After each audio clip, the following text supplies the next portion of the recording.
Hello, कैसे हैं आप। आशा करती हूँ आप रोज़ की तरह स्वस्थ होंगे, मस्त होंगे, प्रसन्न होंगे। एक बार फिर से आप लोगों का मेरे चैनल पे बहुत बहुत स्वागत है, बहुत बहुत अभिनंदन है। तो चलिए चलते हैं आज एक नए सब्जेक्ट की तरफ। मैं आज आपको गुरु की महिमा के बारे में बताती हूँ।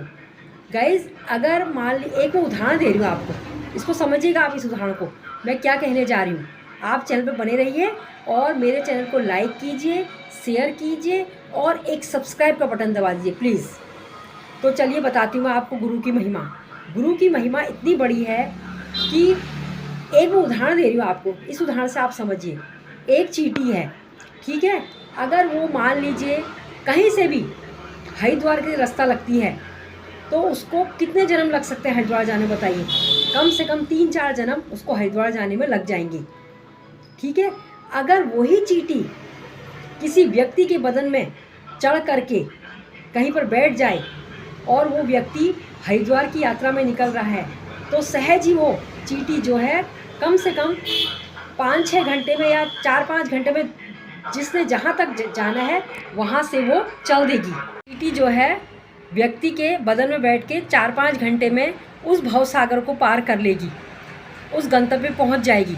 तो इसी तरह हमको अगर भवसागर से पार होना है तो हमें क्या करना है, किसी गुरु की शरण में जाना है, किसी गुरु से दीक्षा लेनी है, किसी गुरु को अपनाना है और गुरु के बताए हुए मार्ग पर, गुरु के बताई हुई बातों पर हमको श्रद्धापूर्वक विश्वास करके आगे बढ़ना है। बढ़ करके तभी हम भवसागर पार कर सकते हैं। वैसे हमको भवसागर पार करने में बहुत कितने जन्म लग जाए कुछ नहीं पता। तो गुरु की महिमा इतनी बड़ी, गुरु की महिमा है जो मैंने आपको बताई। इसलिए गुरु बनाने बहुत जरूरी है। लेकिन अब गुरु भी कैसे बनाए, किसको बनाए, ये भी एक बहुत बड़ी समस्या है। क्योंकि आजकल गुरु बनाने पर भी जो है लोगों के बहुत बड़े बड़े प्रश्न चिन्ह लगे हुए हैं। क्योंकि गुरु भी जो है कुछ ऐसे गुरु हैं कि अब गुरुओं पे विश्वास करना भी बड़ा मुश्किल हो गया है। चाटुकार गुरु हैं, छोटे छोटे जो बनाते हैं उनको, उनकी वहाँ पर कोई पूछ नहीं है। किसी ने मान लो गुरु बनाया, उसकी कोई पूछ नहीं है। लेकिन आप पूछ नहीं है, कोई बात नहीं, मत पूछे, गुरु आपको ना जाने। लेकिन आप उसकी घर में भक्ति कर रहे हैं, उनकी श्रद्धापूर्वक उनकी बातों को मान रहे हैं, उनकी बातों का मनन कर रहे हैं, तो हम जो है भवसागर से पार बहुत जल्दी तर जाएंगे। क्योंकि गुरु का महत्व रामायण काल में भी था, महाभारत काल में भी था। गुरु का कितना बड़ा महत्व था। विश्वामित्र गुरु थे श्री राम के, ऐसी जो है अर्जुन के गुरु श्री कृष्ण थे। एक तरीके से उन्हीं की बातों को मानते थे, उन्हीं जो वो कहते थे वो पत्थर की लकीर होती थी। क्योंकि गुरु की बातों में बहुत बल होता है, गुरु की बातों में बहुत महत्व होता है, गुरु की बातों में। लेकिन गुरु भी आपको वैसा ही मिलना चाहिए जो आपको भी जाने। क्योंकि हम तो गुरु को जान रहे हैं लेकिन गुरु हमको नहीं जान पा रहे हैं। तो गुरु ऐसा होना चाहिए कि 4 लोगों के बीच में घिरे होने वाला गुरु नहीं होना चाहिए। गुरु भी हमको ऐसा मिलना चाहिए जो हमको भी जानता हो, उसकी बंद चक्षु ये जान ले कि ये मेरा भक्त सामने बैठा हुआ है, ये मेरा जो है शिष्य सामने बैठा हुआ है। अगर कोई मुसीबत है तो गुरु का वो ध्यान करते ही गुरु उसको दिख जाए। ऐसी गुरु की महिमा होनी चाहिए। लेकिन अब गुरु की महिमा के बारे में जो है जिन्होंने इसकी भक्ति करी है वो ज़्यादा जानते होंगे। लेकिन हम भी भक्ति करते हैं, लेकिन अभी हमको उतना एहसास नहीं हो पा रहा है गुरु की महिमा का।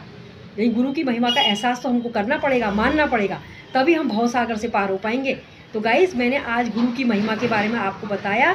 थोड़ा सा जो मुझे थोड़ा सा आज लगा गुरु के बारे में मुझे कुछ कहना चाहिए, तो मैंने आपसे अपने ब्लॉग के माध्यम से आपसे ये चर्चा करी। तो मेरी आपको ये गुरु के बारे में कैसी चर्चा आपको कैसी लगी, क्या गुरु बनाने चाहिए या नहीं बनाने चाहिए। सबसे पहले गुरु तो लोग मुझसे एक ने कहा कि गुरु तो सबसे पहले माता पिता होते हैं। क्योंकि गुरु तो सब घर में सबसे पहले गुरु हमारे माता पिता ही हैं। लेकिन फिर उसके बाद हम जब स्कूलों में पढ़ने जाते हैं तो हर क्लास में हमारे अलग अलग गुरु होते हैं। फिर लेकिन एक आध्यात्मिक गुरु आध्यात्मिक गुरु बनाना बहुत ज़रूरी है। वो हमारे शैक्षिक गुरु हैं। माता पिता हमारे जो है शैक्षिक गुरु हैं, उन्होंने हमें अच्छी शिक्षा दी है। लेकिन आध्यात्मिक शिक्षा हमें कौन देगा, वो गुरु वो गुरु ही देंगे आध्यात्मिक शिक्षा, जिनके पास हमें जाके जो है इस शिक्षा को लेना पड़ेगा, इस शिक्षा को मानना पड़ेगा, उनकी बातों पे चलना पड़ेगा, तभी हम जो है पूर्णतः भवसागर पार जाने लायक हो पाएंगे। नहीं तो हम इधर उधर भटकते रहेंगे, कभी इस गुरु के कभी उस गुरु के। लेकिन एक गुरु का हाथ पकड़ के अगर हम चलेंगे तो हमें बहुत ज़्यादा शक्ति मिलेगी, बहुत ज़्यादा भक्ति मिलेगी।